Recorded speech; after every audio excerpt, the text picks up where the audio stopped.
नमस्कार. S mathematics या YouTube चॅनलमध्ये आपलं सर्वांचं स्वागत आहे. आज आपण बघणार आहोत घटक 5 गटाशी जुळणारे पद. उपघटक शब्दसंग्रह स्वाध्याय 5.1. मित्रांनो, मागच्या व्हिडिओमध्ये आपण 1 ते 20 प्रश्न सोडवले होते. आता या व्हिडिओमध्ये 21 पासून राहिलेले सर्व प्रश्न आपण बघणार आहोत. आपल्याला गटाशी जुळणारं पद दिलेल्या पर्यायामधून निवडायचं आहे. मग प्रश्न नंबर 21, गोडधोड, गडबड, आजूबाजू. मित्रांनो, गटाशी जुळणारं पद आपल्याला दिलेल्या पर्यायातून निवडायचं आहे. मग पर्यायामध्ये दिलेले शब्द आहेत ताक भात, भरपूर, सैरभैर, गावोगाव. तर मित्रांनो बघा, गोडधोड, गडबड, आजूबाजू. बघा, प्रत्येक शब्दामध्ये मित्रांनो पहिलं आणि तिसरं व्यंजन वेगवेगळं आहे. आपण बघू शकतो प्रत्येक शब्दामध्ये पहिलं आणि तिसरं व्यंजन मित्रांनो वेगळं आहे, पण त्यामध्ये असणारा स्वर सारखा आहे. बघा, ओ ओ या ठिकाणी गोड, धोड. मित्रांनो, गो म्हणजे ओ, ओ. स्वर या ठिकाणी सारखा आहे. ग आणि ब म्हणजे अ हा या ठिकाणी स्वर आहे. आ इथे बा म्हणजे आ. मित्रांनो, स्वर सारखा आहे.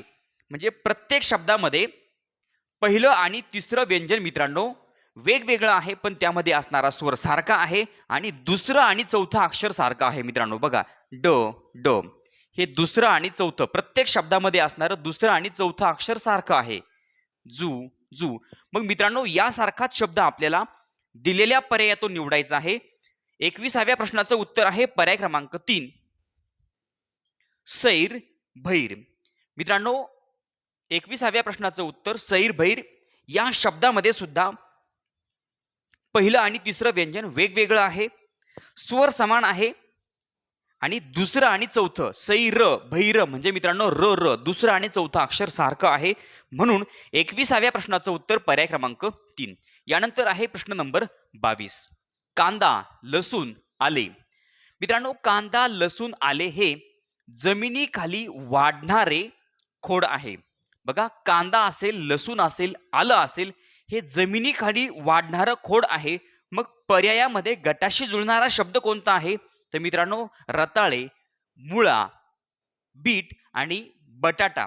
तर मित्रांनो, 22व्या प्रश्नाचं उत्तर आहे पर्याय क्रमांक 4, बटाटा. मित्रांनो, गटाशी जुळणारं पद आहे बटाटा. बटाटा हे सुद्धा जमिनीखाली वाढणारं एक खोड आहे. यानंतर आहे प्रश्न नंबर 23, राग, क्रोध, संताप. मित्रांनो, हे सर्व राग या अर्थाचे शब्द आहेत. बघा, राग, क्रोध, संताप हे सर्व राग या अर्थाचे शब्द आहे. मग पर्यायामध्ये गटाशी जुळणारं पद आहे पर्याय क्रमांक 4, कोप. मित्रांनो, 23व्या प्रश्नाचं उत्तर आहे पर्याय क्रमांक 4, कोप. कोप हा सुद्धा राग या अर्थाचाच शब्द आहे. यानंतर आहे प्रश्न नंबर 24, बांगडी, थाळी, नाणे. तर मित्रांनो, बांगडी असेल, थाळी असेल, नाणे असेल, या सर्व वस्तू वर्तुळाकार आहे. बघा, बांगडी, थाळी, नाणे यांचा आकार वर्तुळाकार आहे. मग पर्यायामध्ये जर बघितलं पुस्तक, बशी, वही आणि चेंडू, तर मित्रांनो वर्तुळाकार काय आहे? बशी. बशी ही वर्तुळाकार असते. म्हणून 24व्या प्रश्नाचं उत्तर पर्याय क्रमांक 2. मित्रांनो, 24व्या प्रश्नाचं उत्तर आहे पर्याय क्रमांक 2, बशी. यानंतर आहे प्रश्न नंबर 25, मनीषा, अभिलाषा, कामना. मित्रांनो, हे सर्व शब्द इच्छा या अर्थाचे आहेत. मनीषा, अभिलाषा, कामना हे सर्व शब्द, या सर्व शब्दांचा अर्थ होतो इच्छा. म्हणून 25व्या प्रश्नाचं उत्तर पर्याय क्रमांक 1, इच्छा. मित्रांनो, 25व्या प्रश्नाचं उत्तर आहे पर्याय क्रमांक 1, इच्छा.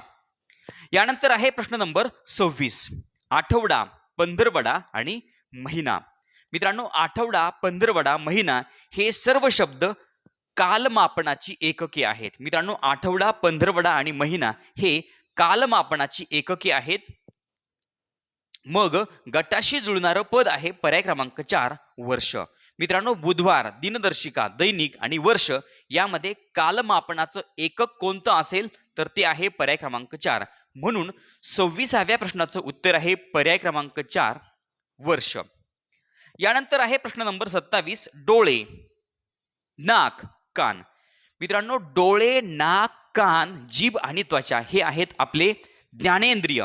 बघा, डोळे, नाक, कान हे आपलं ज्ञानेंद्रिय आहे मित्रांनो. जीभ हे सुद्धा ज्ञानेंद्रिय आहे आणि त्वचा हे सुद्धा आपलं ज्ञानेंद्रिय आहे. मग गटाशी जुळणारं पद पर्याय क्रमांक 2 त्वचा. मित्रांनो 27व्या प्रश्नाचं उत्तर आहे पर्याय क्रमांक 2 त्वचा. मित्रांनो आपल्याला पर्यायामध्ये जीभ हा शब्द दिलेला नाहीये, आपल्याला शब्द दिलेला आहे त्वचा. त्वचा हे सुद्धा एक ज्ञानेंद्रिय आहे. यानंतर आहे प्रश्न नंबर 28. आफ्रिका, अंटार्क्टिका आणि युरोप. मित्रांनो हे आहेत खंड, हे खंडांची नावं आहे. बघा एकूण 7 खंड आहेत, त्या 7 खंडामधील आपल्याला 3 खंड दिलेले आहेत. मग पर्यायामध्ये गटाशी जुळणारं पद कोणतं आहे तर मित्रांनो दक्षिण अमेरिका. दक्षिण अमेरिका हा सुद्धा एक खंड आहे. म्हणून 28व्या प्रश्नाचं उत्तर आहे पर्याय क्रमांक 1. मित्रांनो 28व्या प्रश्नाचं उत्तर पर्याय क्रमांक 1 दक्षिण अमेरिका. प्रश्न नंबर 29. सायकल, विमान, मोटार. मित्रांनो आपल्याला गटाशी जुळणारं पद पर्यायामधून निवडायचं आहे. बघा सायकल, विमान, मोटार. मित्रांनो ही सर्व वाहने आहेत, म्हणजे वाहतुकीची साधने आहे. सायकल असेल, विमान असेल, मोटार असेल, ही वाहतुकीची साधने आहेत. मग मित्रांनो पर्यायामध्ये जर बघितलं तर पाय, चाक, ड्रायव्हर आणि रेल्वे. गटाशी जुळणारं पद आहे मित्रांनो पर्याय क्रमांक 4 रेल्वे. रेल्वे हे सुद्धा एक वाहतुकीचं साधन आहे. म्हणून 29व्या प्रश्नाचं उत्तर पर्याय क्रमांक 4 रेल्वे. यानंतर आहे प्रश्न नंबर 30. भोजपुरी, तुळू, मालवणी. मित्रांनो भोजपुरी असेल, तुळू असेल, मालवणी असेल या आहेत बोलीभाषा. मग पर्यायामध्ये आणखी बोलीभाषा कोणती आहे तर मित्रांनो कन्नड, हिंदी, अवधी आणि तमिळ. यामध्ये मित्रांनो अवधी म्हणजे अवधपुरी, अवधपुरीची अवधी ही बोलीभाषा आहे. म्हणून 30व्या प्रश्नाचं उत्तर पर्याय क्रमांक 3 अवधी. मित्रांनो उत्तर आहे पर्याय क्रमांक 3 अवधी ही आहे बोलीभाषा. यानंतर आहे प्रश्न नंबर 31. हिमालय, सह्याद्री, विंध्य. मित्रांनो हिमालय, सह्याद्री, विंध्य ही पर्वताची नावे आहेत. मित्रांनो हे सर्व पर्वत आहे. हिमालय पर्वत, सह्याद्री पर्वत, विंध्य पर्वत. मग आता गटाशी जुळणारं पद मित्रांनो एव्हरेस्ट, कांचनगंगा, निलगिरी आणि गोदावरी. तर मित्रांनो निलगिरी हा पर्वत आहे. म्हणून 31व्या प्रश्नाचं उत्तर पर्याय क्रमांक 3. मित्रांनो निलगिरी हा पर्वत आहे. मग प्रश्न नंबर 32. हस्त, रोहिणी, मघा. मित्रांनो हस्त असेल, रोहिणी असेल, मघा असेल ही नक्षत्रांची नावे आहेत.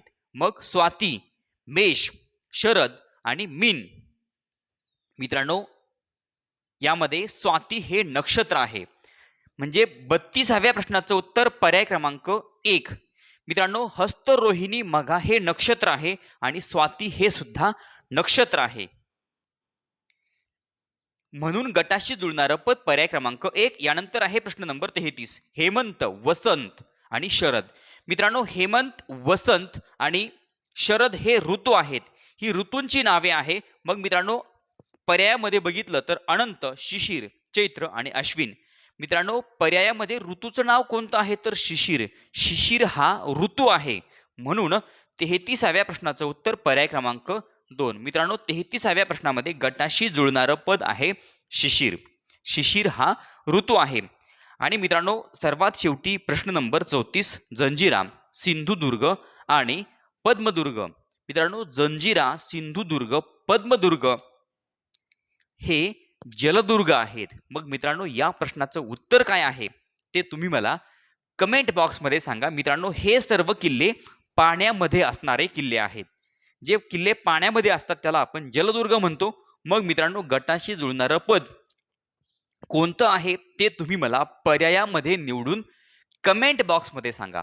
या ठिकाणी स्वाध्याय 5.1 संपला. चॅनलवर नवीन असाल तर चॅनल सबस्क्राईब करा. व्हिडिओ आवडला तर लाईक करा, कमेंट करून कळवा आणि आपल्या मित्रांना, आपल्या मैत्रिणींना व्हिडिओ शेअर करायला विसरू नका. धन्यवाद.